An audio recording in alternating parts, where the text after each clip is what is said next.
datang di program Feature Radio bersama saya, Kerindriana dan rekan saya, Nurul Azizah, di sebuah ruang suara yang menjadi tempat berkumpulnya cerita-cerita hangat, inspiratif, dan penuh makna, di mana kisah hidup orang-orang bisa bergema dengan kekuatan luar biasa, membuka mata kita bahwa di balik keseharian yang sederhana, terdapat perjuangan, harapan, dan cita-cita yang besar.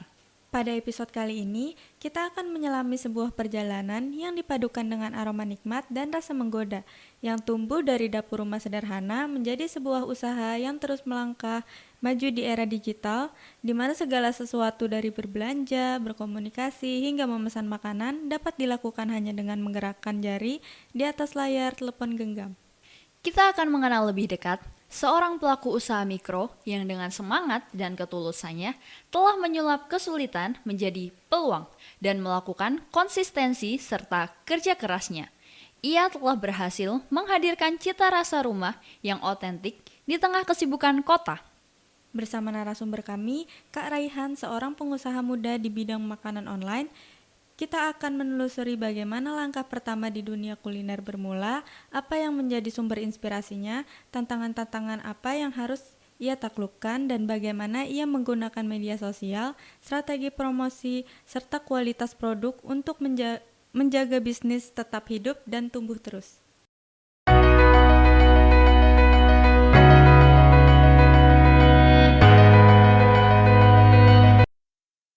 Perkenalkan, nama saya Raihan.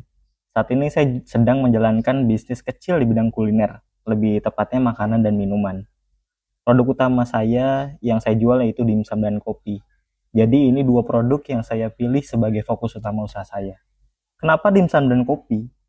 Karena menurut saya dua hal ini punya daya tarik sendiri. Dimsum itu makan ringan, tapi ngenyangin dan bisa dinikmatin kapan aja, pagi bisa, siang apalagi sore. Sedangkan kopi, ya siapa sih yang gak suka kopi? Apalagi sekarang budaya minum kopi udah kaya jadi bagian dari gaya hidup. Jadi saya melihat ada peluang di sana, apalagi kalau dikemas dengan baik.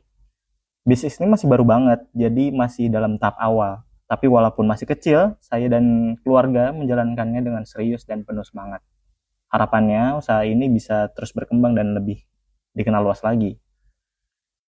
Saya mulai berjualan sekitar 1 bulan yang lalu. Jadi ini masih tahap awal banget. Walaupun baru sebentar, prosesnya cukup berkesan dan banyak pelajaran yang saya dapat. Kalau soal motivasi, awalnya karena saya ingin punya pekerjaan yang lebih fleksibel. Saya orangnya cukup suka mencoba hal-hal baru. Dan saya merasa bahwa punya usaha sendiri bisa bikin saya lebih bebas mengatur waktu, lebih leluasa mengembangkan ide, dan tetap bisa produktif tanpa harus terikat jam kerja yang kaku. Selain itu, saya juga pengen punya aktivitas yang bisa dijalani bareng keluarga, bukan cuma untuk cari penghasilan, tapi juga jadi tempat belajar dan dapat kerja sama bareng. Jadi saya nggak cuma mikirin jualannya aja, tapi juga gimana caranya bisnis ini bisa jadi sesuatu yang bermanfaat dan bisa berkembang bareng-bareng. Ditambah lagi saya juga suka banget sama makanan dan minuman. Waktu kuliah dulu, saya sering banget nongkrong atau jalan-jalan kulineran, dan dari situ saya nemuin banyak inspirasi. Ada beberapa tempat makan yang menurut saya unik, entah dari rasanya, suasananya, atau konsepnya. Nah, dari pengalaman itu, akhirnya muncul ide, kenapa nggak coba bikin sendiri aja versi saya? Seperti yang saya sempat singgung tadi, inspirasi datang dari banyak hal, terutama dari pengalaman pribadi saya waktu kuliah. Saya pernah tinggal di kota yang punya banyak tempat makan menarik, baik itu warung kecil, kafe, sampai street food. Dari situ saya mulai tertarik ngamatin, kenapa tempat ini rame? Kenapa yang satu lagi biasa aja? Kenapa yang bikin orang pengen balik lagi? Nah, salah satu yang paling ngena buat saya itu dimsum. Menurut saya dimsum itu makanan yang punya banyak bentuk, rasa cocok banget buat lidah banyak orang. Terus kalau kopi, itu minuman yang kayaknya udah jadi kebutuhan harian banyak orang. Dan saya pribadi juga penikmat kopi, jadi saya mikir, kenapa nggak sekalian dijual?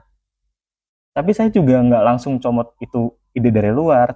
Saya coba sesuaiin dengan selera lokal, misalkan dari segi rasa, harga, sampai packaging. Saya ingin bikin produk yang bisa dinikmati banyak orang, tapi tetap punya ciri khas sendiri. Nggak sekedar ikut-ikutan tren, tapi punya identitas. Kalau ngomongin proses awal, jujur nggak semulus yang dibayangin. Saya saya kira awalnya bakal lebih gampang posting di media sosial terus langsung rame. Tapi kenyataannya beda. Waktu baru launching, awal-awal saya sempat ngerasain sepi banget. Lebih dari seminggu nggak ada yang beli sama sekali. Rasanya sempat mikir apa ini bakal jalan ya. Tapi saya tahu bahwa di awal itu emang bagian dari proses. Jadi saya tetap jalanin aja. Saya perbaiki cara promosi, mulai dari aktif di media sosial, share ke teman-teman deket, bahkan nawarin langsung ke tetangga. Lama-lama mulai ada yang tertarik. Hari pertama ada yang pesan satu porsi, besoknya dua dan terus bertambah. Puncaknya waktu itu ada salah satu kantor yang pesan dalam jumlah besar. Itu kayak titik balik buat saya. Rasanya seneng banget karena kerja keras dan kesabaran di awal akhirnya mulai kelihatan hasilnya.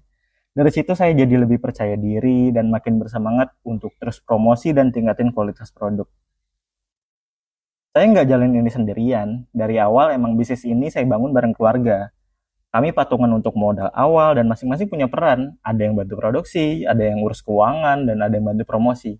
Bisa dibilang ini adalah usaha keluarga kecil-kecilan lah. Tapi kami serius jalaninnya.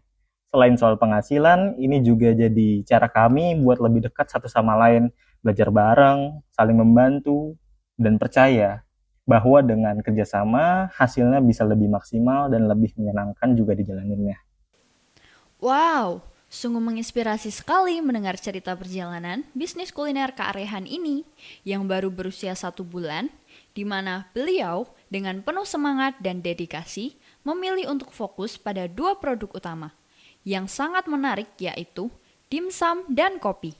2 kombinasi yang memang sangat cerdas karena dimsum sebagai makanan ringan yang mengenyangkan bisa dinikmati kapan saja mulai dari pagi hingga sore hari. Sementara kopi yang sudah menjadi bagian dari gaya hidup modern dan kebutuhan harian banyak orang, sehingga pemilihan kedua produk ini menunjukkan pemahaman yang mendalam tentang kebutuhan pasar dan peluang bisnis yang ada di sekitar kita.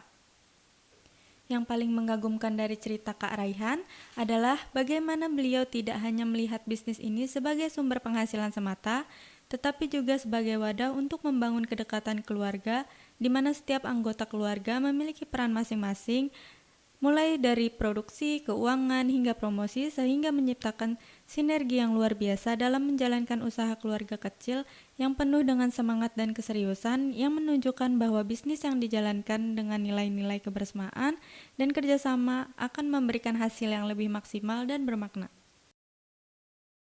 Saya sangat terkesan dengan kejujuran Kak Rehan dalam menceritakan tantangan di awal, di mana beliau mengalami masa-masa sepi selama lebih dari 1 minggu tanpa ada pembeli sama sekali. Namun, dengan kegigihan dan kesabaran yang luar biasa, beliau terus memperbaiki strategi promosi melalui media sosial, teman dekat, hingga menawarkan langsung ke tetangga dan akhirnya mencapai titik balik ketika mendapat pesanan besar dari salah satu kantor yang menjadi momen kebangkitan yang memberikan kepercayaan diri dan semangat baru untuk terus berkembang. Motivasi Kak Raihan untuk memiliki pekerjaan yang fleksibel dan kebebasan dalam mengatur waktu serta mengembangkan ide, ditambah dengan kecintaannya terhadap makanan dan minuman yang terinspirasi dari pengalaman kuliah dan perjalanan kuliner di berbagai tempat makan unik, menunjukkan bahwa passion yang kuat dan pengalaman pribadi yang bisa menjadi fondasi yang solid untuk membangun bisnis yang berkelanjutan dan memiliki identitas yang khas, bukan sekedar mengikuti tren yang ada. Dari cerita ini, kita bisa belajar bahwa memulai bisnis memang tidak pernah semudah yang dibayangkan, tetapi dengan tekad yang kuat, dukungan keluarga, kesabaran dalam menghadapi tantangan awal, dan kemampuan untuk terus belajar dan beradaptasi, sebuah bisnis kecil bisa tumbuh dan berkembang menjadi sesuatu yang lebih besar. Dan yang terpenting adalah bagaimana bisnis tersebut tidak hanya menghasilkan keuntungan finansial, tetapi juga nilai-nilai kehidupan yang berharga seperti kebersamaan, kerjasama, dan pembelajaran bersama dalam keluarga. Semoga cerita inspiratif dari Kak Raihan ini bisa memberikan motivasi kepada para pendengar setia radio yang mungkin sedang merintis usaha atau memiliki mimpi untuk memulai bisnis sendiri, bahwa dengan semangat pantang menyerah, dukungan keluarga, dan komitmen untuk terus belajar dan berkembang, tidak ada yang tidak mungkin untuk dicapai dalam dunia kewirausahaan yang penuh dengan tantangan namun juga peluang yang luar biasa ini.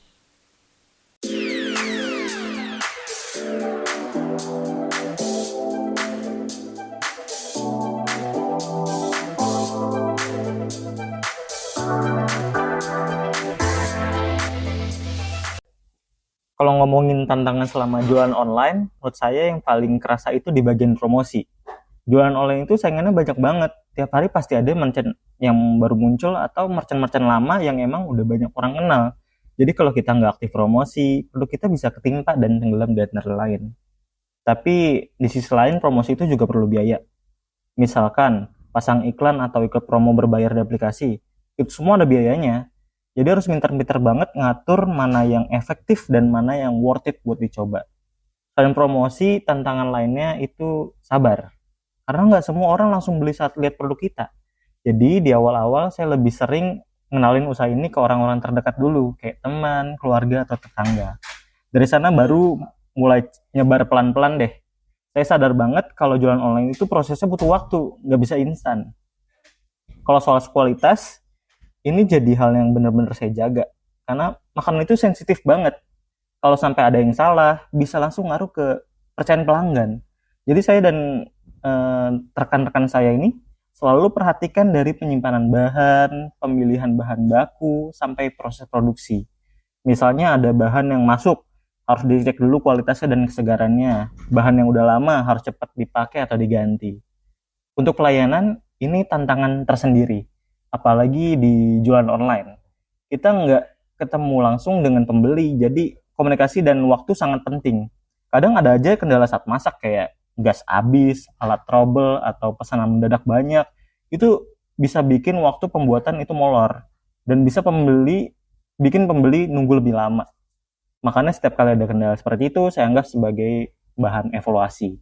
Saya cari tahu apa yang bisa diperbaiki, gimana caranya biar ke depan kita bisa lebih cepat dan efisien, karena saya sadar pelayanan itu nggak kalah penting dari rasa makanan itu sendiri. Media sosial itu penting banget buat saya. Karena saya jualan online, maka media sosial itu kayak udah sebagai etalase utama saya. Lebih lewat media sosial, saya bisa nunjukin produk yang saya jual, cerita sedikit tentang prosesnya, atau kasih info promo yang lagi jalan. Yang paling penting,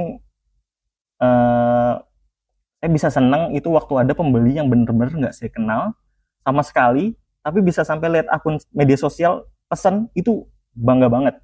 Karena artinya usaha saya mulai dikenal secara organik, bukan cuma dari teman-teman atau kenalan. Media sosial juga jadi tempat untuk bangun hubungan sama pembeli. Misal lewat DM komen atau share testimoni. Jadi bukan sekedar tempat jualan, tapi tempat buat bangun kepercayaan lah. Kalau ditanya strategi yang paling efektif, sejauh ini menurut saya yang paling terasa hasilnya adalah dari orang-orang terdekat. Entah itu dari teman, keluarga, atau tetangga-tetangga. Mereka yang pertama kali kasih support, beli produk, dan bantu promosi secara nggak langsung. Tapi selain itu, saya juga manfaatin platform ojol seperti Shopee Food, Gojek, dan Grab. Di sana tuh ada fitur promosi atau iklan yang bisa bantu jangkau pembeli baru. Jadi saya coba manfaatin itu semaksimal mungkin, walau harus ngatur budget biar nggak boncos juga. Intinya saya gabungin promosi online dan offline. Offline itu dari mulut ke mulut, online-nya lewat platform digital. Kombinasi dari dua itu menurut saya bisa bantu bisnis tetap jalan dan terus dikenal orang. Harapan saya tentu bisnis ini bisa makin berkembang dan makin rame. Target terbesar dalam 1-2 tahun ke depan itu punya kedai sendiri yang bisa dine-in. Jadi orang nggak cuma pesan online, tapi juga bisa langsung datang, duduk santai, dan nikmati makanan serta minumannya di tempat. Selama ini saya udah punya banyak ide atau konsep kedai, dari desain tempat, pilihan menu, sampai suasana yang pengen saya bikin.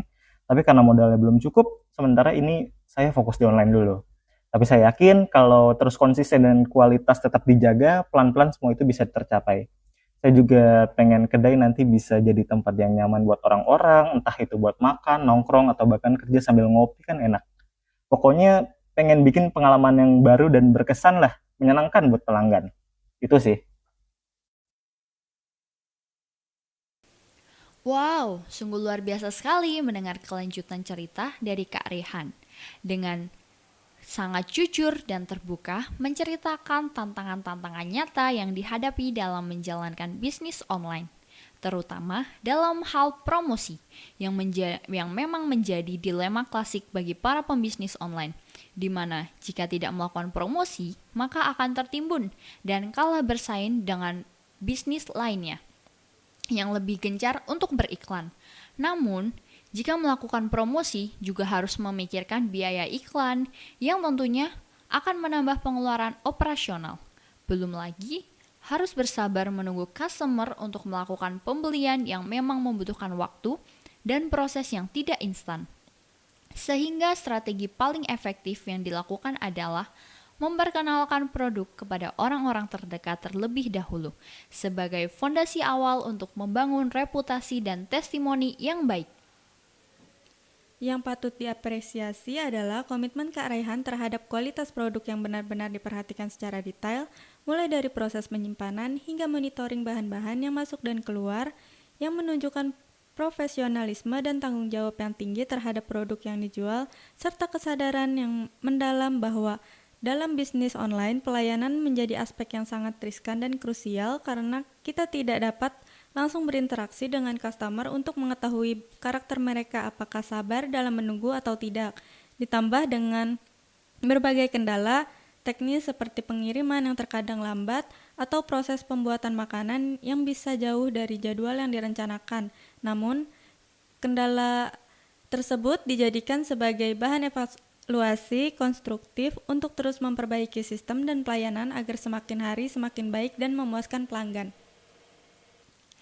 Pemahaman Kak Rehan tentang pentingnya media sosial sebagai tools utama dalam bisnis online sangat tepat, karena memang melalui platform digital inilah mereka bisa menjangkau pasar yang lebih luas, tidak hanya terbatas pada orang-orang yang sudah dikenal, dan betapa membanggakannya ketika ada customer random yang secara organik menemukan dan membeli produk mereka melalui platform online, yang menunjukkan bahwa strategi digital marketing yang dilakukan sudah mulai efektif dan memberikan hasil yang nyata. Terlebih lagi, dengan memanfaatkan platform ojol seperti Shopee, Gojek, dan Grab, serta fitur promosi dan iklan yang tersedia di dalamnya, yang memang merupakan strategi yang cerdas untuk meningkatkan visibility dan jangkauan pasar. Visi jangka panjang Kak Raihan untuk mengembangkan bisnis menjadi kedai yang bisa melayani dine-in sungguh menginspirasi karena menunjukkan ambisi yang realistis namun tetap ambisius, di mana beliau sudah memiliki gambaran yang jelas tentang bagaimana ingin menyalurkan ide-ide kreatifnya dalam mengatur ambitions dan menciptakan pengalaman yang menyenangkan bagi customer ketika kita sudah memiliki modal yang cukup untuk mewujudkan impian tersebut, yang menunjukkan bahwa beliau tidak hanya berpikir jangka pendek tentang profit semata, tetapi juga memiliki visi yang lebih besar untuk memberikan value dan experience yang terkesan bagi para pelanggannya. Dari cerita lanjutan ini, kita bisa melihat betapa kompleksnya menjalankan bisnis online yang tidak hanya membutuhkan modal dan produk yang baik, tetapi juga strategi marketing yang tepat, manajemen kualitas yang ketat, pelayanan yang prima, kesabaran dalam menghadapi berbagai kendala teknis, dan yang terpenting adalah visi jangka panjang yang jelas untuk terus berkembang dan berinovasi. Sehingga, bagi para pendengar yang tertarik untuk terjun ke dunia bisnis online, cerita Kak Rehan ini memberikan gambaran yang sangat realistis tentang tantangan dan peluang yang ada, sekaligus menginspirasi bahwa dengan tekad yang kuat, strategi yang tepat, dan komitmen terhadap kualitas serta pelayanan, bisnis kecil pun bisa tumbuh dan berkembang menuju impian yang lebih besar.